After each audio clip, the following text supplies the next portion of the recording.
যদিও লাশ কবর থেকে খুঁড়ে বার করা হয়েছে, তাই আশার আলো একটা খুব সামান্য হলেও দেখা যাচ্ছে।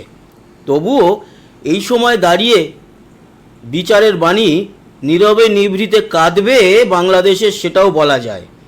যে তিনজনের দেহ বের করা হলো তারা হচ্ছেন রমজান কাজী, ইমন তালুকদার। এনাদের দুজনের দেহ বার করা হয়েছে গোপালগঞ্জ পৌরসভার যে কবরস্থান সেখান থেকে। অন্যদিকে টুঙ্গিপাড়ায় তাদের পারিবারিক যে কবরস্থান সেখান থেকে তার লাশ বার করা হয়েছে, সোহেল রানা তার নাম।